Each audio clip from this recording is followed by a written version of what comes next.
সুপ্রিয় ছাত্র ছাত্রীবৃন্দ, অনলাইনে সবাইকে আন্তরিক শুভেচ্ছা ও অভিনন্দন। আশা করি তোমরা সবাই ভালো আছো, সুরক্ষিত আছো। আমি সৃষ্টিধর মণ্ডল, সহকারী অধ্যাপক, পদার্থবিজ্ঞান বিভাগ, পল্লীশ্রী ডিগ্রি মহাবিদ্যালয়, ডুমুরিয়া, খুলনা। আমি আজকে তোমাদের পদার্থবিজ্ঞান প্রথম পত্রের গতিবিদ্যা তৃতীয় অধ্যায় পড়াবো। তোমরা মনোযোগ সহকারে খেয়াল করো। আজকের আমার ক্লাসের প্রথম টপিকস হচ্ছে প্রাস। প্রাস কি?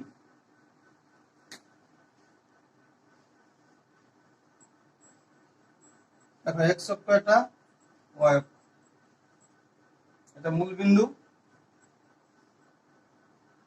একটা বেগে যদি কোনো একটা বস্তুকে অনুভূমিকের সাথে একটি নির্দিষ্ট করে নিক্ষেপ করা হয়, তাহলে এইভাবে এর গতি সৃষ্টি হয়।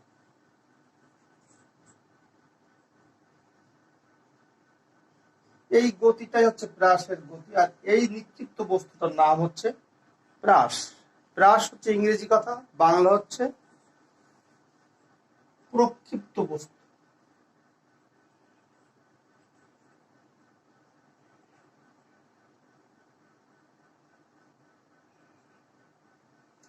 তাহলে প্রাসটা কি? প্রাসের সংজ্ঞা আমরা কিভাবে দিতে পারি? অনুভূমিকের সাথে তির্যকভাবে নিক্ষিপ্ত কোনো বস্তুকে বলা হয় প্রাস, এবং সেই বস্তুর গতিকে বলা হয় প্রাসের গতি। আমরা এই প্রাসের গতি কেমন হয় সেটি আমরা দেখার চেষ্টা করব। তো খেয়াল করো, একটি বস্তুকে যখন আমরা আদিবেগ v0 বেগে নিক্ষেপ করছি, তখন এটি বিভাজিত হয়ে যাচ্ছে, দুই ভাগে ভাগ হয়ে যাচ্ছে, দুটো উপাংশে বিভাজিত হয়ে যাচ্ছে। একটি হচ্ছে এক্স অক্ষ বরাবর vx0 আর ওয়াই অক্ষ বরাবর vy0, এই দুটো উপাংশে বিভাজিত হচ্ছে। তো vx0 হচ্ছে v0 cos θ0 আর vy0 হচ্ছে v0 sin θ0। আমরা ধরে নিচ্ছি নির্দিষ্ট সময় টি সময় পরে এই বস্তুটি ই বিন্দুতে পৌঁছায়, যার স্থানাঙ্ক xy। টি থেকে এক্স অক্ষের উপর লম্ব টানলাম, তাহলে এইটুকু হচ্ছে এক্স, আর এখান থেকে এটুকু হচ্ছে ওয়াই। আমরা দেখি এই দূরত্বটা কত বের করা যায়। তার দূরত্ব s = ut + ½ at²। এই সূত্রটা ব্যবহার করে দূরত্বটা বের করতে পারবো আমরা। তাহলে x = কত হচ্ছে, কোন বেগে নিক্ষেপ করা হচ্ছে? x অনুভূমিক বরাবর, তার মানে আমি এই অনুভূমিক উপাংশ বরাবর নিক্ষেপ করছি, তার মানে vx0 * t + ½ * 0 * t²। শূন্য কেন? অনুভূমিকের দিকে কোনো ত্বরণ থাকে না, এই জন্য এটা শূন্য। x = v0 vx0, তার মানে হচ্ছে v0 cos θ0 * t। অতএব t = x/v0 cos θ0। আমরা টিটা পেয়ে গেলাম। তাহলে দেখো, পি বিন্দুতে পৌঁছাতে যে সময়, সেই সময়টা পেয়ে গেলাম। তাহলে ঠিক একইভাবে ওয়াই দূরত্ব এই টাইমটাই একই টাইমে অতিক্রম করবে। তাহলে ওয়াই = কত লিখবো? ঠিক একইভাবে ওয়াই = vy0 * t + ½ - g, কারণ অনুভূমিকের তোমার অভিকর্ষের বিরুদ্ধে পাঠাচ্ছি, ½ g t²। y = এটা v0 sin θ0 * t, t মানে এই t, x/v0 v nought cos theta nought minus half g into t square, তাহলে x by v nought cos theta nought square. এটা আমরা দেখলাম। তাহলে এখানে আমরা দেখলাম কাটাকাটি করি, tan theta nought into x minus g x square ভাগ two v nought cos two v nought square cos square theta nought. এটা আমরা পেলাম সর্বশেষ। তাহলে এই যে গতিটা, এই গতির সমীকরণটা কেমন আসে সেটা একটু দেখার চেষ্টা করি। এটা ওয়াই ইকুয়াল, তো আমরা ওয়াই ইকুয়াল টু যদি এভাবে লিখি, এই ট্যান থিটাকে যদি বি ধরি, বিএক্স মাইনাস আর g by two V naught square cos square theta nought c ধরি, সি এক্স স্কোয়ার, তাহলে আমরা কি ধরলাম, বি ইকুয়াল টু কত ধরলাম, ট্যান থিটা নট, আর সি ইকুয়াল টু কত ধরলাম, g by two V naught square cos square theta nought. তাহলে এই যে সমীকরণটি দেখা যাচ্ছে, এই সমীকরণটি একটি পরাবৃত্তের সমীকরণ। এই সমীকরণটি একটি পরাবৃত্তের সমীকরণ। তাহলে আমরা দেখলাম যে প্রয়াসের গতিটি একটি পরাবৃত্ত। তাহলে পরাবৃত্ত সমীকরণটা এই, এর সঙ্গে কম্পেয়ার করলে বোঝা যাবে যে এটা একটি পরাবৃত্ত। যাই হোক, এখন আমরা এটা দেখলাম। তো শিক্ষার্থীবৃন্দ তোমরা একটু খেয়াল করো, এই থিওরিটা ব্যবহার করে আমরা যে সূত্রটা ব্যবহার করছি সেটা হচ্ছে পেলাম, সেটা হচ্ছে tan theta nought into x minus g x square ভাগ two V naught square cos square theta nought. এই সূত্রটা ব্যবহার করে আমরা একটি সমস্যা সমাধান করতে চেষ্টা করি। দেখি একটি সমস্যা আমরা বের করার চেষ্টা করি।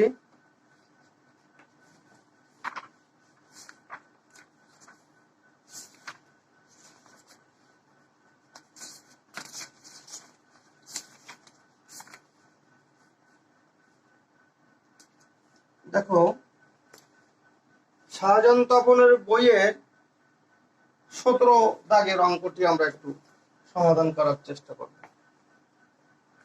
তো অঙ্কটি বলছে, তোমরা একটু খেয়াল করো,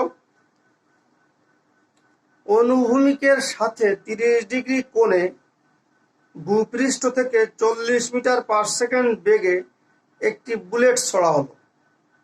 বুলেটটি 30 মিটার দূরে অবস্থিত দেয়ালকে কত উচ্চতায় আঘাত করবে? তো আমরা ছবির সঙ্গে একটু মিলায়ে কাজ করার চেষ্টা করি।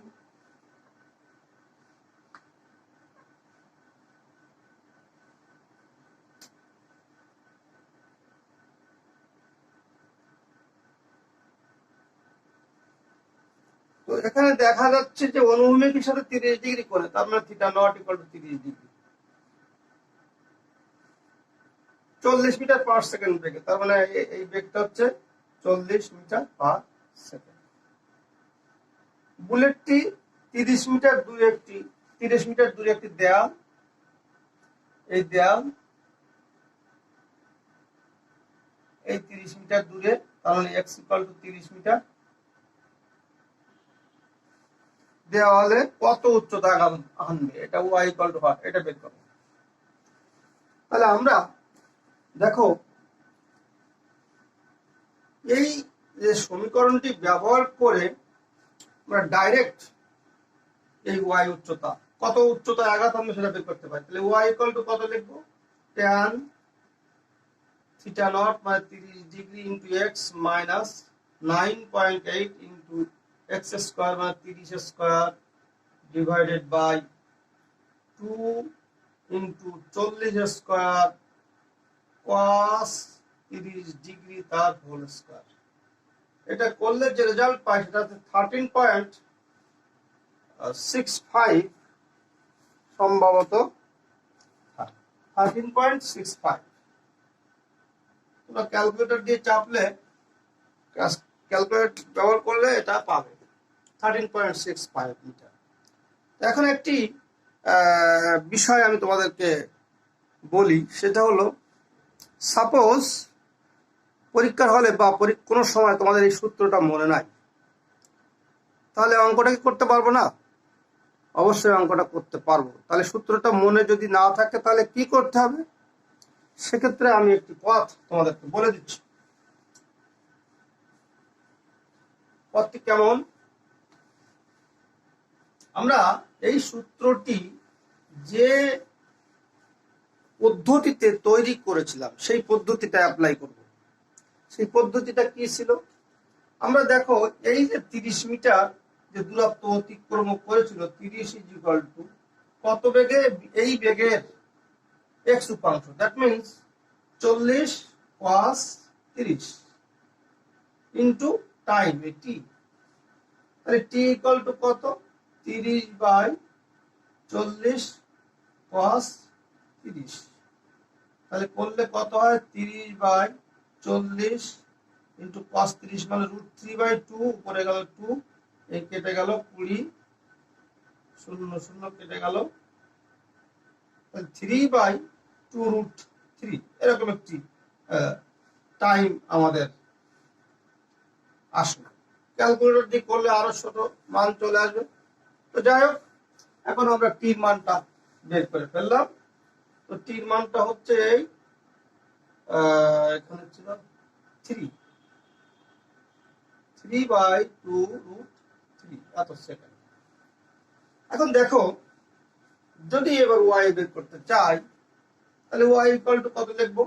আমরা অনুভূমিক বরাবর যাবে, তাহলে 40 sin 30 ডিগ্রি ইন্টু টি, এই টি 3/2√3 মাইনাস হাফ জি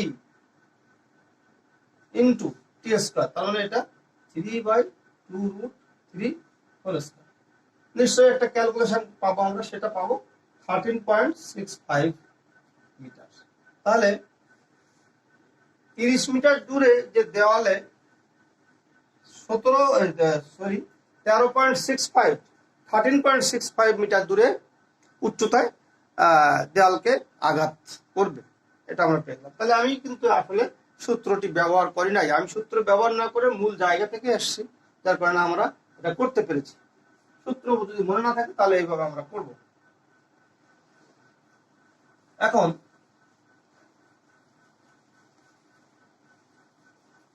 দেখো, এই সর্বোচ্চ উচ্চতা, আসলে একটা বস্তুকে যখন নিক্ষেপ করি,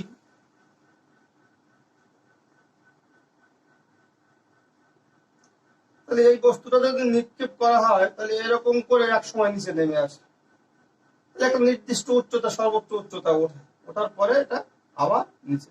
এই সর্বোচ্চ উচ্চতায় উলম্ব উপাংশ, যে বেগের উলম্ব উপাংশ হয় 0, কিন্তু এক্স উপাংশ 0 হয় না। এক্স উপাংশ ঠিক থেকে যায়, এক্স উপাংশ একই থাকে। তো এক্স উপাংশ একই থাকার কারণটা কি? দেখো, vx equal to V nought, আমরা জানি v equal to u plus এটি। এই সূত্র ব্যবহার যদি করি তাহলে vx equal to V nought cos theta nought plus 0 into t, এদিকে নাই, তার মানে এটা নাই।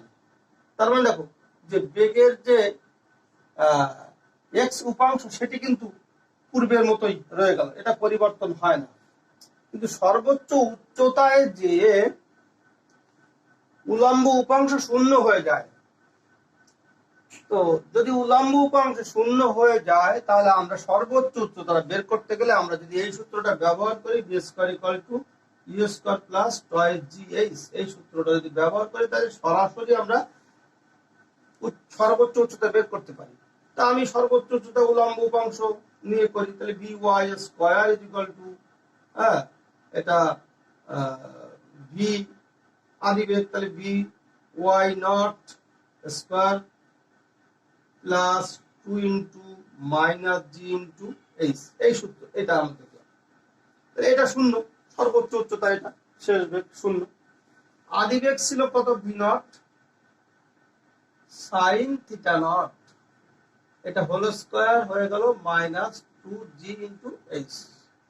এটা এপারে চলে আসলো twice g h equal to V naught square sine square theta nought. তাহলে এখান থেকে এইচ কত পেলাম? V not square sine square theta not ভাগ টয়েস জি। আমরা দেখি এটা সর্বোচ্চ উচ্চতা বের করলাম, এই সূত্র দিয়ে আমরা সর্বোচ্চ উচ্চতা কত সেটা আমরা বের করতে পারি। এখন দেখব যে সর্বোচ্চ উচ্চতা পৌঁছাতে কত সময় লাগে সেটা। তো সর্বোচ্চ উচ্চতা পৌঁছাতে কত সময় লাগে সেটা আমরা বের করি। সেটাকে আমরা T1 ধরলাম, সেটাকে আমরা T1 ধরলাম। তাহলে আমরা যে দেখবো v equal to u plus এটি, এই সূত্রটা যদি ব্যবহার করতে চাই তাহলে আমরা বোধহয় সহজেই বের করতে পারবো। আচ্ছা, সর্বোচ্চ উচ্চতায় ভি ওয়াই, এটা v y nought plus minus g into T1 ধরলাম। তাহলে এটা সর্বোচ্চ উচ্চতায় বেগ শূন্য, উলম্ব বেগ শূন্য। এটা ছিল v nought sine theta nought minus g into T1। এপাশে জি T1 চলে আসলো v nought sine theta nought. তাহলে T1 ইকুয়াল টু কত হচ্ছে? V nought sine theta not by g. এটা হলো সর্বোচ্চ উচ্চতা পৌঁছাতে সময়। এর আরেকটি নাম হচ্ছে উত্থান কাল।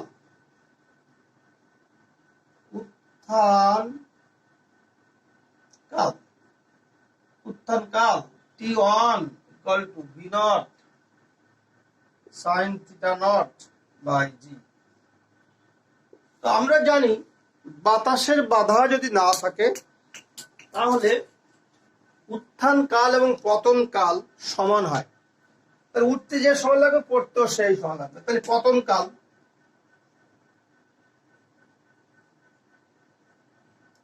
T2 ইকুয়াল টু তাই v nought sine theta not by g. আর এই উত্থান কাল আর পতন কাল মিলে এর নাম হচ্ছে উড্ডয়ন কাল। উড্ডয়ন কাল বা বিচরণ কাল। এটা বড় হাতের টি যদি দেওয়া হয় তাহলে বড় হাতের T equal to T1 plus T2। বিচরণ কাল বা উড্ডয়ন কাল সমান সমান উত্থান কাল প্লাস পতন কাল। তাহলে উত্থান কাল প্লাস পতন কাল যদি বসানো হয় তাহলে এখানে 2 into v nought sine theta not by g. তাহলে এটা হলো আমার উড্ডয়ন কাল বা বিচরণ কাল বের করলাম। এই সূত্র দিয়ে আমরা উড্ডয়ন কাল বা বিচরণ কাল বের করতে পারবো। তাহলে আশা করতে পারো বুঝতে পারছো এটা। এখন দেখো, একটি বস্তুকে যখন নিক্ষেপ করেছি তখন নিশ্চয়ই এটা একটা জায়গায় যে ভূমিতে পড়েছে, তো সেই কতটুকু দূরত্ব, অনুভূমিক দূরত্ব কত, সেটা আমরা বের করার চেষ্টা করি। এই অনুভূমিক দূরত্ব আমরা ছোটবেলায় ঢিল ছুঁড়েছি যে কে কত দূর ঢিল ছুঁড়তে পারে, বা আমরা যখন কোনো স্পোর্টসে যাই, স্পোর্টসে যখন বর্ষা নিক্ষেপ করি তখন এই বর্ষা নিক্ষেপ করার সময় কার বর্ষা কত দূর যেতে পারে, এটা একটা টেকনিক আছে। সেই টেকনিক অ্যাপ্লাই করলে আমার মনে হয় বেশি দূরে যাওয়া সম্ভব। তো সেটা একটু দেখার চেষ্টা করি। তো এখানে এই যে দূরত্বটা, এটাকে আমরা রেঞ্জ ধরবো, রেঞ্জ আর। তো এই যে অনুভূমিক দূরত্ব, আমরা দূরত্ব নির্ণয়ের সূত্র তো জানি, s equal to u t plus half a t square, এই সূত্র ব্যবহার করি। এটাকে এখানে আমি আর এস জায়গায় আর দিলাম। এখন এই দিকে যাচ্ছে কোন বেগে যাচ্ছে, বেগের এই যে বেগ ভি নট বেগের আর থিটা নট কোণ, তাহলে ভি নট বেগের এক্স উপাংশটা কত পারে, V naught cos theta nought into নিশ্চয়ই এখান থেকে আসতে যে সময় লাগছে সেটা বলা হতো টি, সে টিটা ছিল 2 v nought sine theta not by g, এটা ছিল। এই টাইমটা ব্যবহার করি 2 v nought sine theta not by g. আর এদিকে যদি ত্বরণ নাই সেটা বাদ গেল, ওটা গেল বাদ। তাহলে আর ইকুয়াল টু কত দাঁড়াচ্ছে, আর ইকুয়াল টু দাঁড়াচ্ছে V not square into 2 sine theta naught cos theta not by G. তার অর্থ R is equal to V naught square, এটা হচ্ছে sine 2 theta naught, sine 2 theta not ভাগ জি। এটা হচ্ছে সর্বোচ্চ উচ্চতা, এই সর্বোচ্চ অনুভূমিক দূরত্ব বা অনুভূমিক পাল্লা বলা হয়। তাহলে অনুভূমিক পাল্লা equal to V naught square sine 2 theta not by g. এখন এই অনুভূমিক পাল্লা সর্বোচ্চ কখন হয় আর ম্যাক্সিমাম কখন হয়? তো আর ম্যাক্সিমাম হওয়া সম্ভব যখন এই সাইন 2 থিটা নটের মান, সাইন 2 থিটা নটের মান সর্বোচ্চ হয়, আর সাইন 2 থিটার মান সর্বোচ্চ মান হচ্ছে 1। তাহলে এখানে ভি নট স্কোয়ার বাই জি হয়, অনুভূমিক পাল্লা, ম্যাক্সিমাম অনুভূমিক পাল্লা এটা হয়। এই ম্যাক্সিমাম অনুভূমিক পাল্লা কিভাবে এটা হলো, কখন হলো দেখি আমরা একটু। এটা সাইন 90, সাইন 90 মানে 1, 2 theta nought equal to 90 degree, অতএব theta nought equal to 45 degree. তা আমরা দেখলাম এই কোণটা যদি 45 ডিগ্রি হয়, 45 ডিগ্রি অ্যাঙ্গেল যদি হয়, তাহলে এটা সবচেয়ে বেশি দূরত্ব দিয়ে পড়ার কথা। তো এটা আমরা দেখলাম, এটাকে বলা হয় সর্বোচ্চ অনুভূমিক পাল্লা। তো ঠিক আছে শিক্ষার্থী বৃন্দ, আজকে আমি এই পর্যন্ত ক্লাস শেষ করছি। তোমাদের সাথে আবার পরের ক্লাসে দেখা হবে। সেই পর্যন্ত সুস্থ থাকো, ভালো থাকো।